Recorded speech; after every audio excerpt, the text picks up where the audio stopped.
Good afternoon, everybody. This is Nilesh Patel from LeadSquared. Thank you all for joining this session. So today we're going to talk about the new SEO paradigm, which is being unraveling over a period of last few years, and we've covered this discussion in a couple of our sessions. But today we really want to focus on covering the new paradigm, which all the marketers, the online marketers, should be aware of, and should take advantage of this and stop doing certain practices which were more popular in the past. So I have my colleague here, Meenu, who would also be the one who would be running the session, and feel free to ask your questions on the question panel there. We'll take a moment and answer them as and when we get a chance here. And probably we'll take a break around 20 to 30 minutes in the session to address some of the questions there, or if we feel that the session is going well, we can probably take all the questions towards the end. So that's there. So just I'm sure you guys have seen our faces in the past, the pictures, but again, one more time, a little bit boasting of LeadSquared here. So with that, I'll let Meenu run the session, and I'll just give her the control.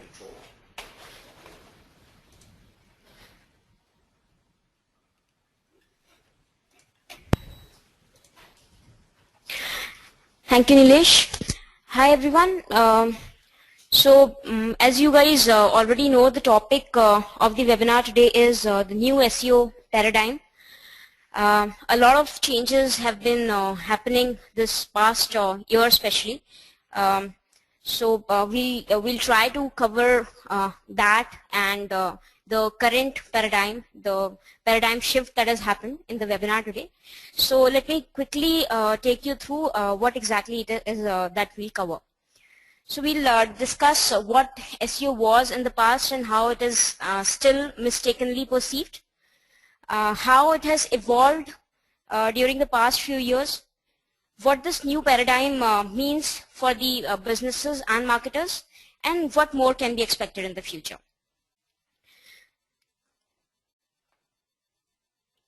So let me quickly tell you what we'll not cover in the session today. So we'll not cover the basic elements of the SEO, the ranking factors. We'll not tell you how exactly you can go about fixing your website on-page and off-page SEO. That is your duplicacy stuff and all of that. So for that, we have conducted webinars in the past. So what you can do is I've given a link here. You can go to this link and you can access the webinar recording from here, if that is what you're interested in. So let me quickly begin by talking about what SEO used to be and what it is now. So let's take a moment and understand what Google's mission statement is. So Google's mission statement says that they want to organize the world's information and make it universally accessible and useful. So there is something very remarkable about this mission statement. What is remarkable is that it is directed to an end from the user's perspective. So that is what all of us as marketers, as businesses, should be thinking as well. That is what the focus, SEO focus, should be shifting to. User experience, answering users' query, not keyword, right? Keyword was the one that used to be the focus of SEO, but not anymore. We have to be doing what Google is doing. So not very long ago, SEO was keyword centric.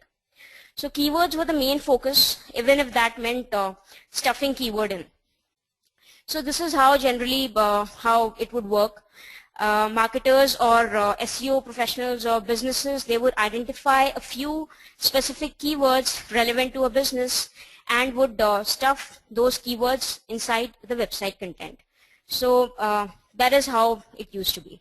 So generally this was how a typical SEO would work.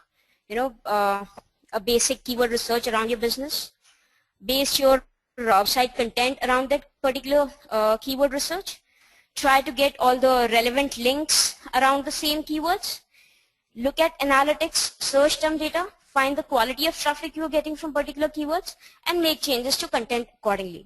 Now, in no way am I saying that this is a bad way to go about it. This was a good way, and this is how all the good SEOs used to do it. Not the black hat. This was not one of the black hat SEO practices. This still is one of the very good SEO practices, white hat SEO practices. But there was something wrong here. There was a slight flaw that was there in this process. SEO was done for the bots, not the user. All of these activities that were done, which is keyword research, writing the content, making it keyword centric, and link building, everything was done for the bots, not for the user. And that was what was wrong with this approach. So keyword stuffing, it was done for the bots. You won't write something like cheap brown shoes over and over again for the benefit of the user, right? You'll do it for the bots. So that's how it was being done. Now, however, the focus is shifting to answering the user query, right? So that is how even the keyword research is done these days. Then link building, initially, once again, it was done for the bots. The concentration was not on the link relevance, rather it was getting, people wanted to get more and more links in. Now, however, the focus has shifted on helping users find the relevant reading material. Then once again, anchor text, all of this was done for the benefits of the bots, not the users. These activities, especially how they were done, were virtually meaningless for the users and the visitors, right? So that was what was wrong with this approach. What about now? What has changed now? What is the shift? So what Google is trying to do is, it is trying to make the search results more relevant for the users. It is trying to help searcher reach the answer without actually the need for users to leave Google. It is doing it through knowledge graph, carousel search. I've spoken about it earlier in my earlier webinars, and I'm pretty sure that you have seen these knowledge graph and carousel search at work while doing your normal Google search, right? And now, because of knowledge graph and carousel search, searchers can get much info without actually going to a published content piece. They can get much information in Google itself. Then once again, with the user-centric approach, Google is trying to prevent spammy websites from ranking higher. It's trying to make quality websites, quality content rank. So how do we know that this is what Google wants? So here are a few of Google's moves that are making its intents very, very clear. So this is a knowledge graph. Now here, if my query is Mona Lisa, this is something that Google shows me. This is Google's knowledge graph that I was talking about. So there's a lot of information available here. There's an option to even give feedback to Google about this particular post. So if I am somebody who knows about this topic, and I find that something is wrong here, I can even make that suggestion to Google to change this information, right? So I can tell Google that this particular information is wrong. All that I have to do is I have to give a link telling what the source of my information is, right? So this is knowledge graph. I'll tell you how typically it works. See, I searched for Mona Lisa here. Then it got me interested in Leonardo da Vinci, right? So I click on his name here itself, and then I read some information here.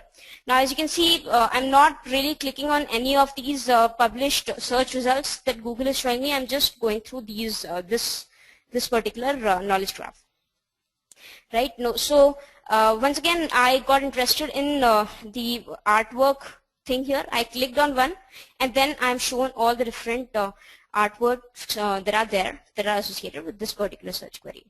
So this is how efficient Google has become in trying to answer the user's query, right? So another example is Google's carousel search. See, this is what a carousel search is. I'll give you another example. So I'm sure you've seen it already. for informational searches. It is generally displayed when your search query can be answered by more than 4 or 5 options. So, for instance, here my search query was best movies of 2012, right? So here I'm shown this particular thing. Now, it will be in future. It will be implemented for local business searches also. It is already done for US, but it's not done. It's not been implemented yet in India's local business searches, but it will be done in future. So we have to think from this perspective also. So another thing that Google does is that tells us that query is what it is interested in. Searchers Google suggest. So I started typing is SEO here, and it tells me the most important, most searched terms here. So it's what the person does is the searchers, they generally end up using Google suggested queries rather than their original queries. So we come back to our original point. User query is the key point here, right? So what should we be doing? Like Google, we should also be answering queries, right? So we should concentrate on questions that our target audience is asking. More and more people these days are asking how-to questions. So we have to try and answer as many as we can. So this is a piece of data from Google Trends that I've pulled out. I tried searching what is and how to. I tried comparing the trends of what is and how to search terms, right? So since 2004, the volume of how-to searches has increased, and it's only going to grow, right? So how-to questions are being asked more than what is questions. So what does it mean for you? So what it means is that Google is already taking care of all the what is questions, right, using its knowledge graph and all of that. So you have to be answering all the how-to questions relevant to your industry. Then once again, to further take the focus away from keywords, Google has taken away the keyword data that used to be available in Google Analytics, making the old approach of watching analytics data for keywords redundant. Let's take a look at it. See, if you are one of those people who's used to looking at analytics regularly, then you would know that this is where all the keyword data and all the percentage visits, the bounce rate, all of that used to be available for different keywords. But now more than 90% of keyword data is encrypted. This is for organic search. So now without the keyword data, what are the SEOs going to do, right? So people might think that this is a very, very horrible move, right, on Google's part. But really, how horrible is it? Actually, it isn't as bad as we would like to believe. With so many marketers trying to game the algorithm using keywords, Google is just trying to take the focus away from keywords, right? So yes, it's true that it hinders other people who are trying to generate quality content and then improve upon their content by making use of the keyword data that analytics provides. But then there is some way out. You know, there are a couple of ways out. I mean, not really, but it can help you a little bit. So one of the things that you can do is that if you still want keywords data, you can look at webmasters, right? So this is how you can do it. You can take a look at webmasters search query report, and you can take a look at all the relevant keywords that are there.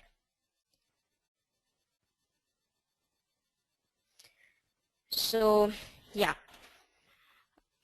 here I can get a list of all the different search queries that are there, right? Then I can get a list of the top pages. Plus, if I click on this, then I even get a list of the different keywords that one particular blog post is ranking for. Yes, it's true, webmasters data is not as reliable as your analytics data, but still it's something to look at, right? So it will give you some information at least. And of course, you can find out the keywords that your specific posts are ranking for, as I showed you. Then you can also look at paid traffic data in Google Analytics. Of course, this is if you are running ads, right? So even though your organic keyword data is encrypted, you can download your paid traffic keyword list from AdWords, or if you have Analytics and AdWords integrated, you can access the report from Analytics itself. So that is another way to go about it, right? So this is the pathway. You have to log into Analytics, go to acquisition, keywords, and paid. Then you'll get a list there. Once again, this was about getting keywords, the keyword data if you want it. But once again, as we're talking about the shifting focus, so with keyword data gone, concentrate on topics, not just keywords, right? Here's how you can find new topics. Interact with your existing customers to find out what exactly are the problems that they're facing. Keep up with the industry trends on social networks, right? Write fresh content, write about fresh topics. Then read popular blogs in your domain and write around relevant topics. You can get some content data from there. Then read comments on blogs, question answers on forums to understand what kind of questions are generally asked, and then write about them. Once again, as you can see, the focus is on questions, answering the questions, right? So this is where the shift has happened. Let's talk about the evolution of search a little bit. One thing that you have to remember now is that search is contextual. So if I search for something like Allen photos, then in addition to the text query, something else is taken into consideration. My location, what are the current files that I was probably viewing, what is the device that I am on, all of that is taken into consideration. So if I look up Allen photos, then based on what my location is and what exactly was the context of my search, I will be shown different results, right? So that is how search has become more contextual now. Search is personalized. Once again, it's an extension of search being very, very contextual. So if somebody is logged in, then based on their search history, based on the browser or the device that they're using, based on the location, based on the social connections they have, based on the pages they have visited in the past, the search results that they are served will differ from the search results that are served to someone else, right? Search is conversational. So with Hummingbird, which is the newest update, Google's newest algorithm update, Google will understand follow-up questions in voice searches better. So if I do a voice search on my mobile or on my browser, my computer itself, saying how old is Barack Obama, I will get an exact answer to my query, right? If I have a follow-up question saying how tall is he, then this particular he element is understood by Google. So it's like Google is trying to converse with us, right? So at least in the voice searches, this is how it's happening, right? So search is becoming more and more conversational. Search is mobile now, right? More and more people are searching on mobiles now. More and more people are using their smartphones to search, right? So that is how search has evolved. It has become more contextual, it has become more personalized, it has become mobile, right? That is how search has evolved. So we also have to evolve in our SEO practices, in our marketing efforts accordingly, right? So with all of these changes, once again, we have come to the same question, what is Google trying to achieve? So once again, it's trying to understand the intent and the context of a searcher. It is trying to give the searcher an exact answer for his query, not a search result in general, right? It's trying to have the publishers, marketers, and the businesses shift focus from keywords to answering queries, to enriching their users and searchers' experience by taking away the keyword data and using multiple information signals to rank personalized search results for individuals. It means it uses location, search, history, device, etc., as we have discussed before, right? So I'll show you an example of how different a simple search query how different results a simple search query can lead. According to author Ali Parizo's TED Talk, he had asked two of his friends to look up Egypt in their respective browsers, right, on their respective computers. And this is how different the results were. His first friend got queries which were related to crisis in Egypt, protests of 2011, right? On the other hand, his other friend was shown results relevant to travel, vacations, Egypt daily news, right? See how different a simple search query, how different can the data be, how different can the search result be for one simple query, right?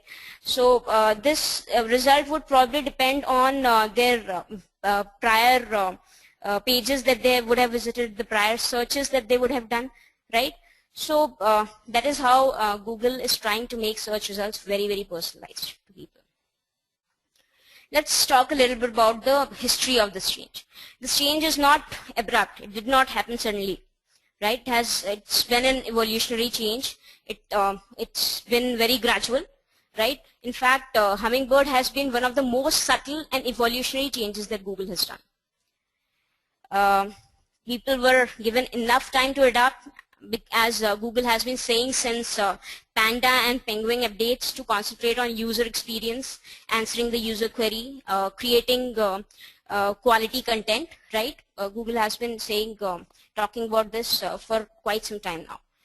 So almost no one who concentrated on writing quality content was penalized this time after Hummingbird. In fact, most people did not realize that any changes happened. The Hummingbird was officially announced 1 month after it was actually released. So people did not really notice any drop in traffic in that period, right? Then once again, it is just a step towards realizing their goal, Google's goal of making search implied. So this is what their vision was, to eventually not have a search query at all. You know, people would just have the information come to them as and when they need it, right? So Hummingbird is just a step closer towards that, and they are getting closer, right? This as I've said, this change was a very evolutionary one. It has been happening gradually. You can remember some of the other devastating updates that happened in the past couple of years, which were Panda and Penguin, respectively, right? So what happened when Panda update happened? Content farms, the websites which were farming content, which were creating a lot of content that was low quality, were penalized. HubPage's SEO visibility right now is 62% lower than before it was before the Panda update, according to a research by Search Metrics, right? So it'll be 3 years now in February next year since Panda update happened, but the websites that face this penalty are still recovering. So Google has made sure that no low quality or shallow content, is penalized, that no low quality or shallow content is created. Then the other update which penalized a lot of sites was Penguin. Right? If you would remember, then it was mostly about link purchasing, link building strategy that was there at that time. Google, with Penguin, Google showed just how good it was at recognizing bad links, right? Many sites with links that were bought, which were not healthy links, which were not natural links, were devalued. They're still reeling from it. So this once again had a very devastating effect. So here's one tool actually which can help the penalized websites regain ranks. So I'll not go into the details of that right now. So what I'm trying to say is that this particular update that has happened after Penguin and Panda, Hummingbird, that has been very evolutionary, and Google has given enough time to people to recognize it, to work according to it. Another change that had happened that was pretty devastating to websites, some websites lost a lot of rank because of that, was a page layout algorithm. It penalized websites with ad-heavy content. You know, websites with websites which were top-heavy with ads had bad user experience, right? Thus faced the wrath of Google. Websites are still recovering from even this update. So any websites which had a lot of ads and less content were penalized by Google at that point of time. So once again, as you can see, Google has penalized everything that reduces user experience, that works against user experience. So that is what you should not do, right? So still, how does it work? Like site speed, page layout, site speed, structure, etc. Still, it's a very important SEO signal, right? It impacts user experience. So does when we're talking about structure, non-responsive websites also have high bounce rates. So because of that, even that can reduce your SEO rank if you don't have a responsive website. So okay, with all of these changes happening, with all of Google's efforts towards enriching the user experience, what should the marketer do? Right? Once again, understand the context of a search. Be like Google. Think from the user's perspective. Establish trust for your brand. Tell Google by your actions that you are a credible publisher, that your authors are credible authors. You create quality content, right? Tell Google by your actions. Establish authorship. Create content that is high quality. Build connections with the influencers in your domain, right? All of these will tell Google that you are somebody who's a quality publisher, a quality website, right? Then once again, having said all of that about keywords are definitely not irrelevant because people are still searching for stuff. But one thing that you have to make sure is that even when you're looking at keywords, you must try and understand the context of the searches. Don't just look at the keywords. Look at the context of those keywords, context of those searches, right? Once again, try to work towards the end user's experience. So let's talk about authorship, which is Google's authorship and publisher markup, which is Google's way of establishing credibility for authors, individual authors, and for websites. So Eric Schmidt from Google has said that information tied to verified online profiles will be ranked higher than content without such verification, which will result in most users naturally clicking on the top verified, which are the verified results, right? So it says it. So they've said that if your content is verified by Google, be it your publisher markup or your authorship markup, it gets more credibility in the eyes of Google. Of course, it looks much more clickable. See, this is an article with the authorship markup. This is an article without authorship markup. So it looks more clickable, right? You would even though this is a little lower than this in search results, you would click on this rather than clicking on that. So this thing is has been proved by many analysis also, that the CTR of your authorship established post is much more than your normal post without authorship, right? So that is that is where it helps.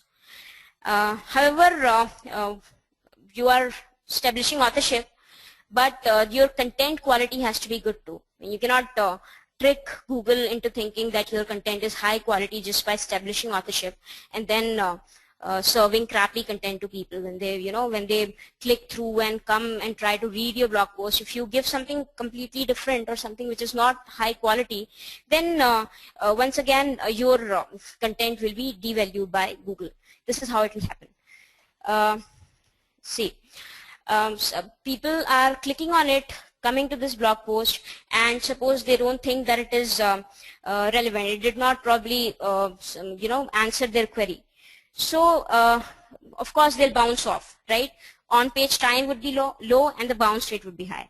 Now repetitive signals like this, and Google would understand that you are just trying to trick it, and your search rankings would be dropped. So this is not what you want to do. Create content that is high quality, so that in addition to getting good CTRs on your post, you're getting good on-page time, less bounce rates, and you're actually adding some value to the user, to the searcher, right? Another thing that you can make use of is rich snippets other than author markup. Author markup is a kind of rich snippet. Other than that, you can have reviews, etc. as well. If you have attended one of our webinars in the past, you would know that we have repeatedly said that for local searches, reviews, etc. Plays it plays a very, very important role. And now that I'm saying that search results are mostly personalized, so local SEO is also a very important thing that you might want to consider. So you should make use of this reviews, etc. as well, Google reviews, etc. Right? Once again, be on Google's side and you would never be penalized. Google is trying to rank quality content higher. Help it by creating high quality content. It is trying to prevent spammy writers from ranking higher. Help it recognize you as a credible author by establishing authorship and publishing markup, right? So this is what you can do. Some strategies that you might already be using, you should continue with them. Instead of concentrating on only your keyword data, use synonyms, use similar queries in your articles when you're writing them, right? Then have a proper content strategy in place. 93% of B2B marketers and 86% of B2C marketers are already using content marketing. So if you're not doing it yet, you are in that small window there. So you don't want to lose out. You should have a proper content strategy. B2B companies with blogs generate 67% more leads per month on average than non-blogging firms, which is a huge number. So you don't want to lose out there as well. Then blogs gives websites 434% more indexed pages and 97% more indexed links. This once again is a very huge number. It's a very big number.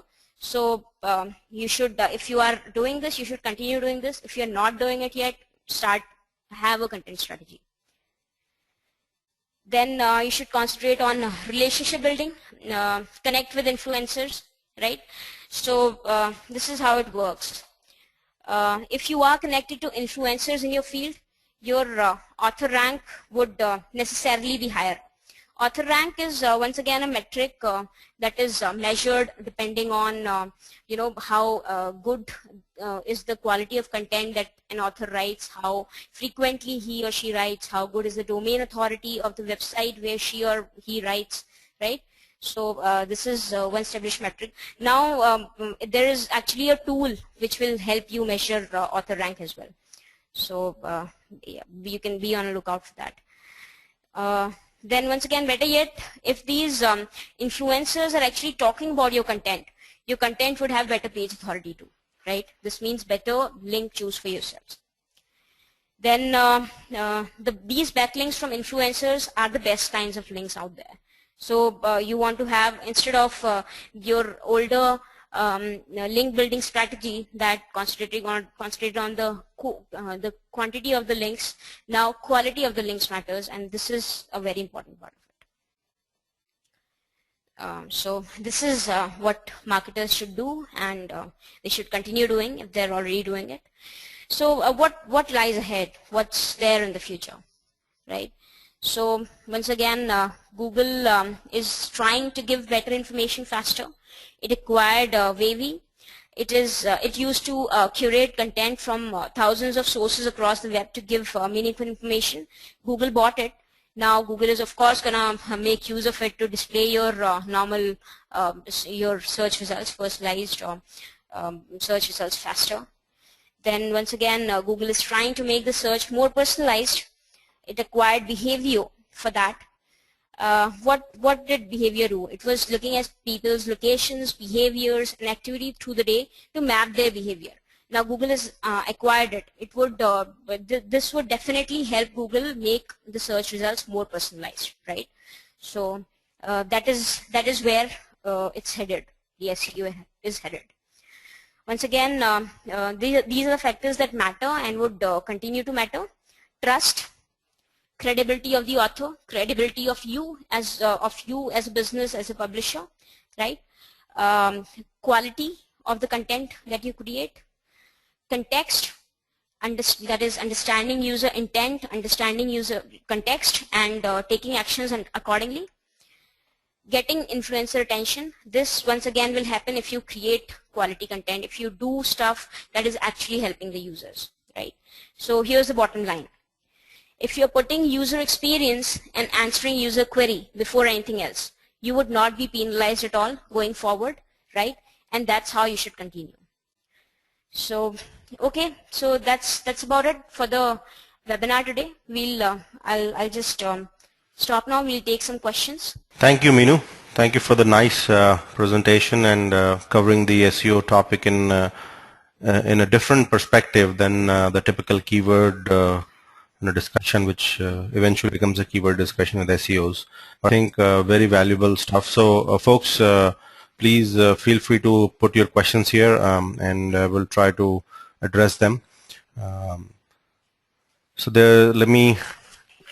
there's a couple of questions here. In an organization, the content writer might change, so how to maintain the author rank for the company websites? Very valid question asked by Bhumija. So I think very valid point, Bhumija, on so I think different companies are trying to resolve it in multiple ways, but this is what I would do, is what I was thinking. We also have some people who left the company, so what do we do? So probably we will have them marked as like a former employees of the company sort of thing, and just keep it like that, and just give them the credit because they wrote the stuff, instead of just taking it away and assigning that to somebody else. I think that would be a fair strategy to do. But again, some folks I've heard are basically creating dummy IDs or people who don't exist, and then write on their names, pseudonyms I would say, and that's again a strategy some people are taking. I don't personally buy on that strategy, but I know of folks who are doing that. So I think people would so I'm sure those would be eventually caught. So it's better to be straightforward and and do the stuff. So that would be sort of my take on that. Kiran has another question on UX matter for ranking. So I'm assuming when you say UX, you mean user experience of the website. I don't have a good answer for that. I think UX matters from I'm not too sure about the ranking perspective, but I think UX does matter from helping people stick and looking at your stuff in more detail and getting their attention. So I think in that sense, what I do not know for a fact is if a bounce rate is taken by Google as an input for ranking a particular page, because that is taken care of by analytics. So I don't know about that part. But however, UX would definitely matter in terms of keeping the visitor who comes on the page to be on the page and look at the stuff there. So so if you meant by UX, if you meant the design element, then that would be my take on it. Then Smita has a question. Earlier we used to know what keywords others are using. So now how do we identify what our users, visitors would ask? So I think that is the key thing which Google is trying you away from. So Google doesn't want you to focus on the keyword, but to focus on the context or the question of it. Now, I have not tested it personally, and Meenu and I were talking earlier in the day. There is certain tool which is probably come in analytics, and we have not tried it ourselves, so we didn't have any data to talk about that. Basically, it'll give you some hints on the keyword which is being searched, but I think so I don't know about the name of the tool. I don't know anything about it. I just kind of came to know about that. So we will probably write about that in our Q&A post, which we'll put on our website for this webinar. So we'll probably cover that there in a little bit more detail. Now, there's another question from Hema Malini. Can you please let us know the sample of content? I mean, how do we make the content? Meenu, you want to take that? So Hema is asking if we can suggest her what would be the sample content. I mean, how do we make content? I think it's a broad question, but you want to have a shot at it? Okay. Talking about how to create content, right? So once again, that's what the whole discussion was about. Right from the perspective of your customers, try to understand what they're trying to search, have a talk with a few of your customers maybe, try to understand what are the daily problems that they face in their business, right around that, so that would help. That is a very, very simple thing to do, and that will help. Yeah, I'll add to it. So I think content has a varied format. I mean, webinar is a content, right? Creating a SlideShare presentation is a content. Writing a blog is a content. Doing a video is a content. Podcast is a content, right? So content has many forms.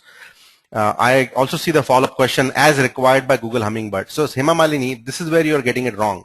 So you're trying to feed content to Hummingbird. You're not feeding building content for user. So I think this is exactly what the behavior which Google doesn't want to let continue. So don't think of what Hummingbird wants. I mean, think of what user wants is what Google wants all the marketers to sort of think about doing. So I think that would be my take on that. Then there's a question from Kiran. She's asking, do you think local server hosting affect the ranking?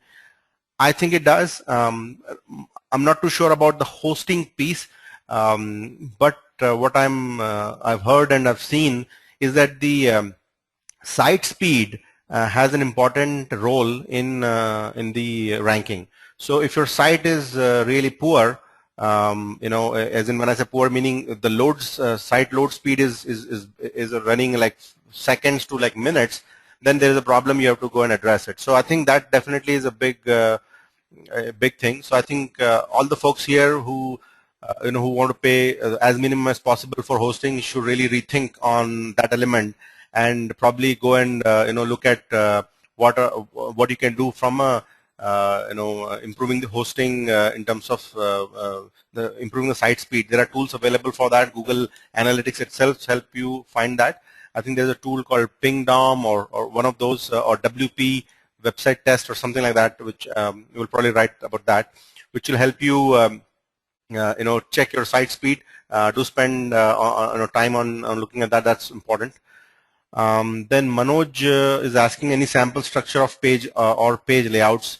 Manoj, I don't have a good answer for that. I think a simple answer would be try to look at all the existing pages you have and see which ones are actually giving you higher stay time for your visitors.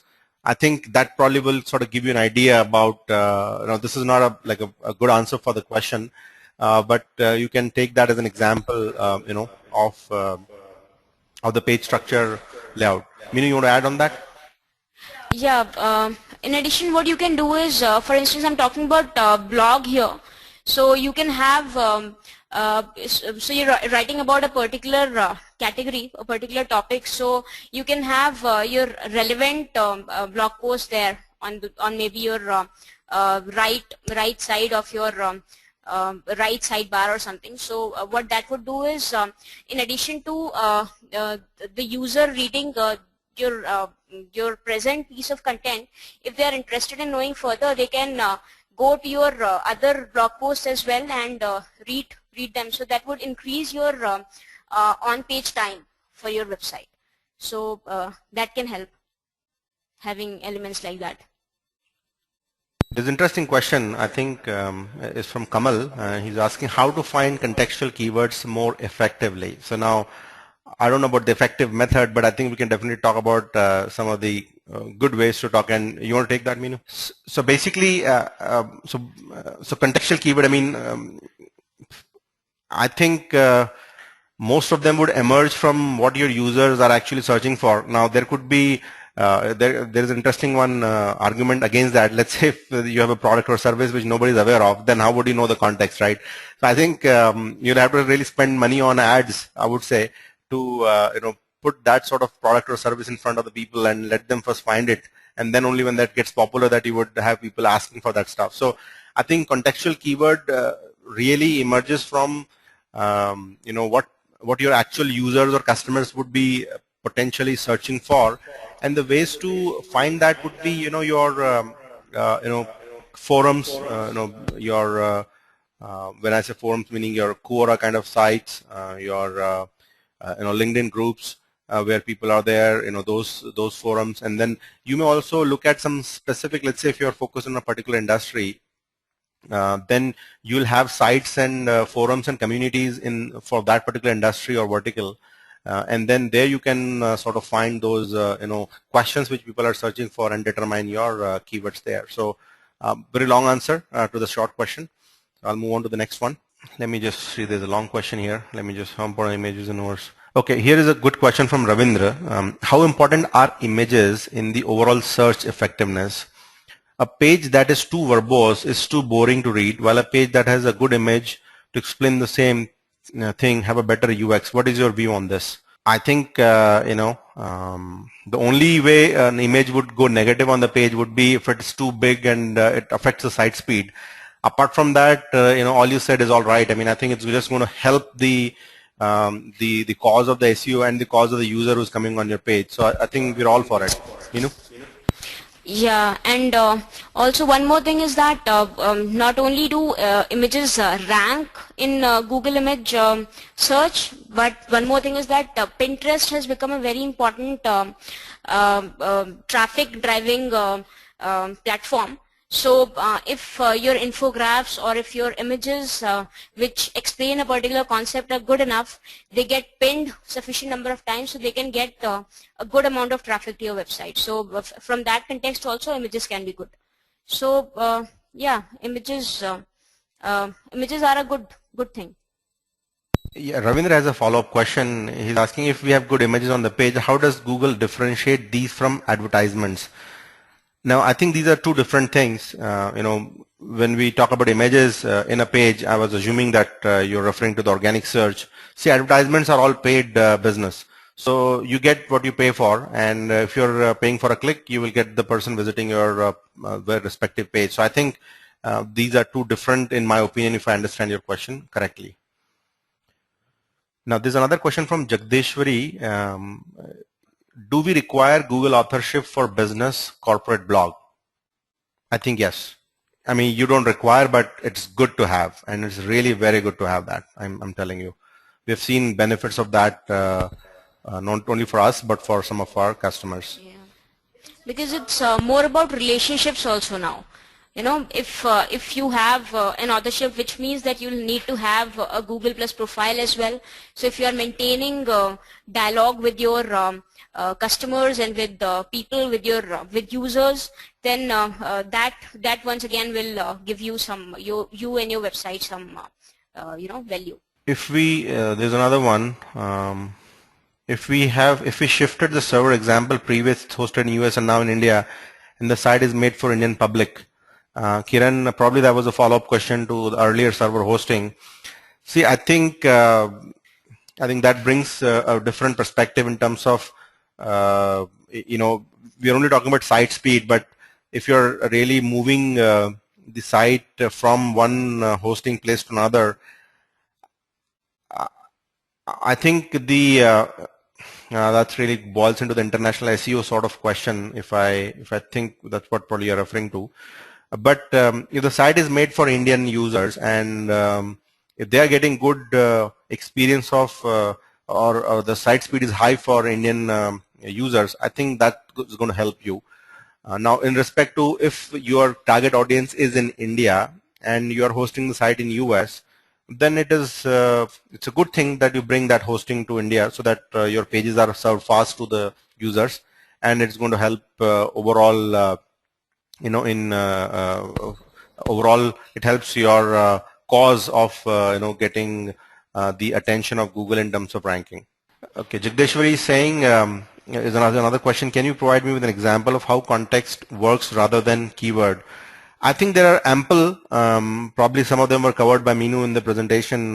You would have seen the carousel search and the knowledge graph. I mean, all those are those elements, and there were a couple of context pieces also covered in terms of, if you are searching for the island, I think that that picture had that covered. So I think it's pretty obvious, that, I mean, there is the context does work, and keywords also work in the context of the context, I would say. That's kind of funny.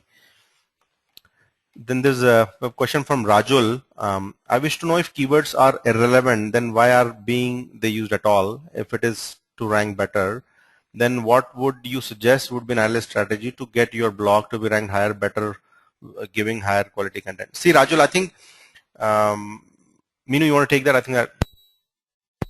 Okay, so keywords are definitely not irrelevant. It's not that you completely have to give up on keywords. Keywords are still important.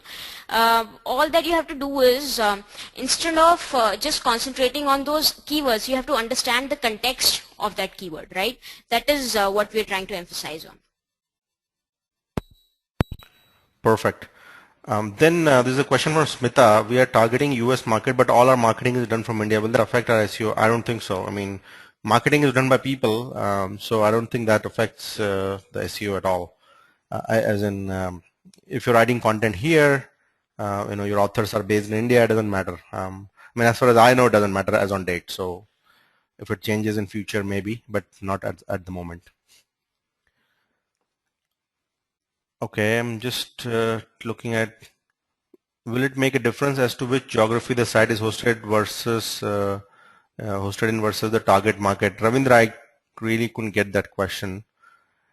Maybe you want to rephrase it and I can answer that. Then there's a question from Muralidhar. What if we are just selling hotel room nights and tour packages? I think that probably was a follow-up question to your question on how to come up with the sort of topics to write about. I think it's a broad question, Muralidhar. I mean, I don't want to take a shot at it. I mean,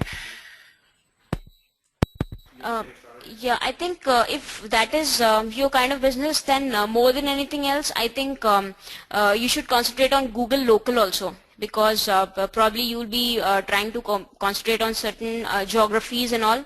So Google Local will help you a lot. I don't know, maybe it's a different answer than. No, I think for that, I mean, that is a very different business, and I won't really bet only on SEO for that business. It's you'll have to really talk to other people as well, who are sort of ahead of you in terms of rankings to, maybe who are providing lead generation or leads from their portals. But certainly, if you're selling hotel room nights and tour packages, then what you would write about is not about hotel room nights. What you will write about is what is the experience a particular hotel will get in. Let's say if you have a hotel in OT, then you would write about how the experience will be if somebody visits an OT, and what would they do. So you're really not selling the hotel room at that point. You're really writing about the experience a user would get if they visit OT, and when they look at that article, you would probably have a call to action there that book 2 rooms, 2 nights in OT with us right now for a certain offer. So I think that would what you would really sort of look at. And so the same goes for tour package. I mean, you would write about the experience of what somebody would sort of get. Again, there's no straight answer because people do search about tour packages as well. So then you can write about how to select a tour package. If you're going to Switzerland, because when somebody is searching for tour packages for Europe, they would sort of talk about what are the tour packages available for Europe. Then you can talk about what are the differences in 2 kinds of packages, how to select a package, comparative study of different packages, and get yourself ranked there. So I think there are multiple ways to sort of look at that. Hope that addresses. Then there's another question from Rakesh. It says, what is considered as good bounce rate? 0%. Rakesh, that would be the best bounce rate. Yeah, jokes apart, I think anything lower than 50, I would consider as a good bounce rate. So there is no metric on that, but personally, I would consider that as a good bounce rate. Would you suggest, there's a question from Rajul, would you suggest doing a keyword research as well besides doing content curation before writing a blog post or in general creating content? I think it's a good idea. Certainly, you should do a keyword research I think we should really do the user research, right? I mean, what the searchers are looking for. So keyword research in the context of what user. So let's say if the user is searching for I don't know what your industry is, Rajul, but I'll take a shot at it. Let's say if a user is searching for something to do with healthcare, then nobody just goes and searches for heart attack for the hell of it, right? I mean, if they're searching for heart attack issues or diabetic, I mean, they would be searching in the context that somebody in their home may have diabetic, their mom would have diabetic or something like that. So there is a context behind it. So what you have to understand is what that context is and then sort of write about that. So nobody is searching for diabetes for fun of it, right? I mean, there is a reason why they would be searching for. Now, one is it could be a student searching for diabetes, finding facts about doing a report for their college. There'll be a person searching for their mom. They would have diabetes. They would be searching for it for a reason to find a cure for it. So they'll each would have a different context. So you'll have to really figure out what your customer is there, what they are searching for, and what you should be addressing their needs. Other users who may be coming in for that keyword are immaterial for you because they are not going to be your customers anyway. So focus on that basically.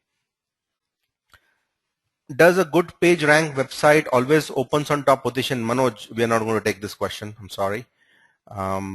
Does it help in doing off-page SEO from different IPs, maybe from different cities, or is it fine to do from one single IP?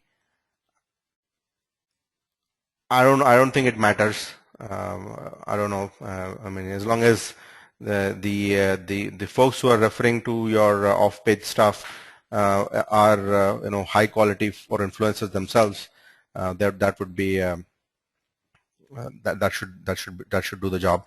Then Rakesh has a follow-up question on how to reduce the bounce rate. I think it's a great question.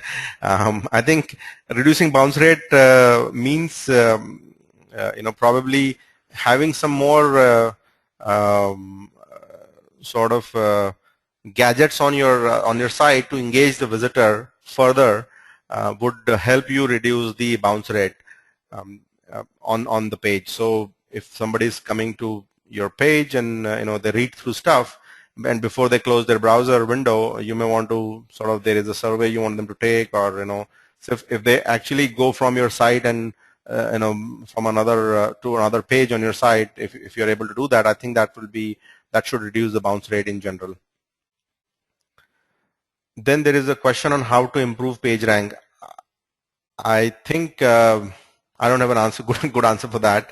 I think the page rank really is going to be a function of how valuable a particular page is in eyes of Google, and that really is a function of a lot of factors, both on the page, I think less on page but more off page, what other people are talking about that particular page, or what is the relevance of that page from the user's perspective.